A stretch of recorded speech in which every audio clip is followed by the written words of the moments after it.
একটুখানি দুধের সাথে মুড়ি ফেলে দিয়ে যে এরকম একটা পারফেক্ট রসগোল্লা রেসিপি হতে পারে তা তোমরা কি জানো?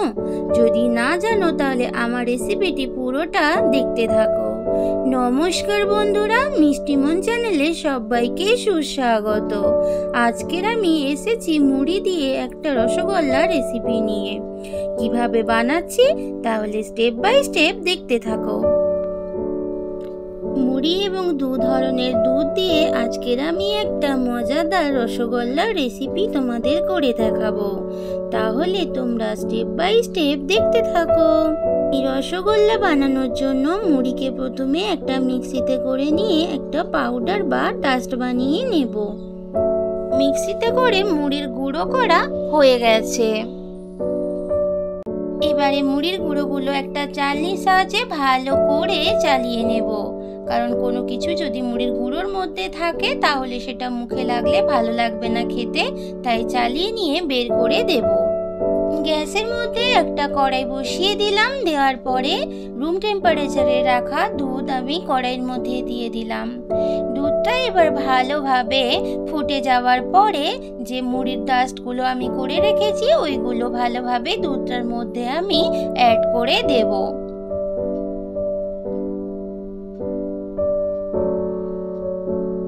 এবারে মুড়ির ডাস্টগুলো দুধের সাথে ভালো করে মিশিয়ে একটা সুন্দর ডো একটা বানিয়ে নিতে হবে। ভালো করে খেয়াল রাখতে হবে যতটা মুড়ির গুঁড়ো সেই পরিমাণ কিন্তু দুধ ইউজ করতে হবে। দেখো ভালোভাবে কিন্তু ডোটা আমার রেডি হয়ে গেছে। পারফেক্টভাবে যতটা গুঁড়ো ছিল ততটা কিন্তু দুধ নিতেই কিন্তু একদম পারফেক্ট তৈরি হয়ে গেছে। একদম খুব পাতলাও হয়ে যায়নি, একদম শক্ত হয়ে যায়নি। এইবারে আমি একটুখানি 1 চামচ মতো ঘি অ্যাড করে দিলাম। এই অবস্থায় ঘিটা দিলে চিপচিপা ভাবটা থাকে না এবং সুন্দর ডোটা রেডি হয়ে যায়। আমার ডোটা একদম রেডি হয়ে গেছে। এইবারে আমি গ্যাস থেকে নামিয়ে নিচ্ছি। এই দেখো বন্ধুরা, মুড়ির গুঁড়োর ডোটা দেখো আমি নামিয়ে নিয়েছি। একটুখানি ঠান্ডা করে নিতে হবে, বেশি ঠান্ডা করে ঠাসলে কিন্তু হবে না। এই গরম থাকা অবস্থায় একটু ঠান্ডা জলে হাত করে করে কিন্তু এটাকে ভালো করে ঠেসে নিতে হবে। এবারে আমি এর মধ্যে আর একটু ঘি দিয়ে দিলাম। ঘিটা দিলে কিন্তু চিটচিটে ভাবটা আর থাকবে না এবং ভালোভাবে ডোটা পারফেক্টলি রেডি হয়ে যাবে। ঘিটা দেওয়ার পরে ভালো করে সবকিছু একসাথে মিশিয়ে নিয়ে আবারও আমি কিছুক্ষণ একটু ঠেসে নেব। নিয়ে কিছুক্ষণ ঢাকা দিয়ে রেখে দেব সবকিছু পারফেক্টভাবে সেট হওয়ার জন্য। ডোটা আমার একদিকে রেডি করে আমি ঢাকা দিয়ে রেখে দিলাম। এদিকে একটা কড়াই বসিয়ে আমি 1 বাটি মতো চিনি অ্যাড করে দিলাম। 1 বাটি চিনির জন্য আমি এখানে ওই বাটি হিসেবে 2.5 বাটি জল দিলাম। এখানে চিনির একটা পাতলা সিরা বানিয়ে নিতে হবে। ভালো করে জলের সাথে চিনিটাকে মিশিয়ে নিচ্ছি। এখানে সিরাটা কিন্তু কোনো একতার বা দোতার এরকম কিছু হবে না। একটু চিটচিটে মতো হলেই কিন্তু সিরাটা রেডি হয়ে যাবে। চিনিটা ভালো করে জলের সাথে গুলে যাওয়ার পরে 2টো এলাচকে আমি এর মধ্যে ফাটিয়ে দিলাম। দেখো ভালোভাবেই কিন্তু চিনির সিরাটা ফুটে উঠেছে। দেখতেই পাচ্ছ তোমরা, দেখো একটা চিটচিটে ভাব কিন্তু চলে এসেছে সিরার মধ্যে। এইবারে আমি চিনি সিরাটা গ্যাস থেকে নামিয়ে ঢাকা দিয়ে রেখে দেবো যাতে গরম থাকে। এবারে ঢাকা দিয়ে রাখা ডোটা নিয়ে আবারও একটু ভালো করে ঠেসে নিতে হবে, যেহেতু এতক্ষণ ঢাকা দেওয়া ছিল এবং এবার মিষ্টিগুলো বানাতে হবে তার আগে আর একটুখানি ভালোভাবে ঠেসে নিতে হবে যাতে মিষ্টি বানানোর সময় ফেটে না যায়, তার জন্য। এবারে হাতের মধ্যে একটুখানি ঘি নিয়ে নিলাম। নিয়ে এবার হাতের তালুটাতে ঘিটাকে একটু মিশিয়ে নিলাম। 2 হাত দিয়ে ভালো করে ডোটার উপরেও ঘিটা একটু মিশিয়ে নিয়ে একটু চেপে চেপে ডোটাকে আবারও একবার একটু ঠেসে নিচ্ছি।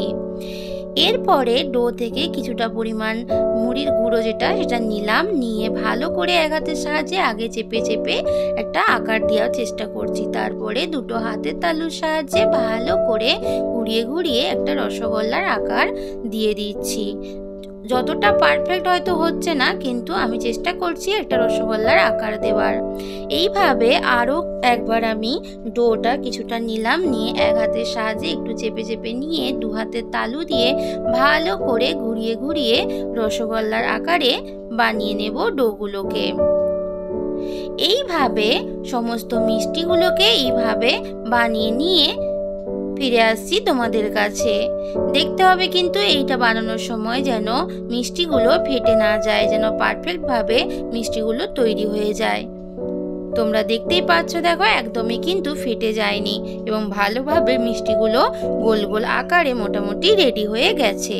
ঠিক আছে বন্ধুরা, সবগুলো মিষ্টি এইভাবে বানিয়ে নিয়ে তোমাদের সামনে ফিরে আসছি। এইভাবে সমস্ত মিষ্টিগুলো কিন্তু আমার রেডি হয়ে গেছে, দেখতেই পাচ্ছ তোমরা। এবারে নেক্সট স্টেপে চলে যাব।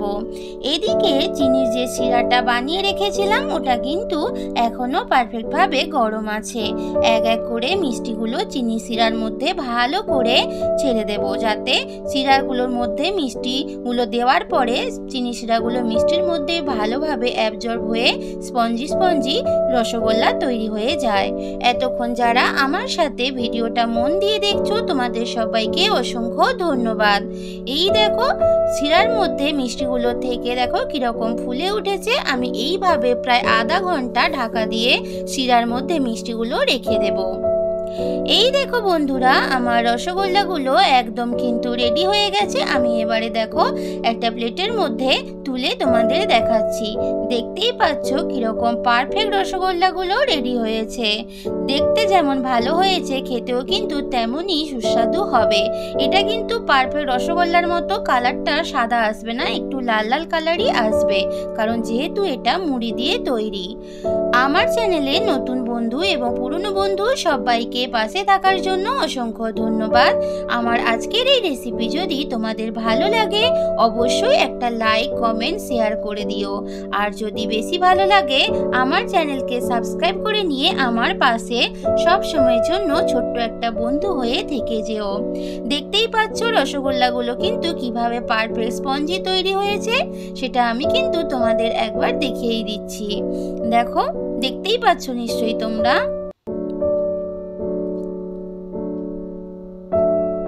আমার চ্যানেলের এই সমস্ত রেসিপিগুলো পেতে হলে আমার চ্যানেলটিকে তোমরা ফলো করতে থাকো। আমি আমার চ্যানেলের বিভিন্ন ধরনের রেসিপি প্রায়শই দিয়ে থাকি।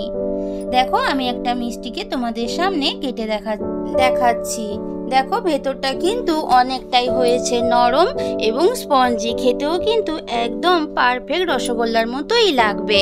তাহলে আমি যেমন করে বললাম তোমরা প্লিজ একবার বাড়িতে বানিয়ে দেখো, তোমাদের কিন্তু খারাপ লাগবে না, ভালোই লাগবে। মুড়ি দিয়ে যে এরকম একটা রসগোল্লা রেসিপি হতে পারে সেটা তোমরা না করলে বিশ্বাস করতে পারবে না। তাহলে বন্ধুরা আজকের মতো তোমাদের থেকে বিদায় নিলাম, ফিরে আসবো নতুন কোনো এক রেসিপির সাথে। ততক্ষণ তোমরা সবাই ভালো থেকো, সব সময় সুস্থ থেকো, হাসতে থেকো আর আমার ভিডিওগুলো দেখতে থাকো। টাটা।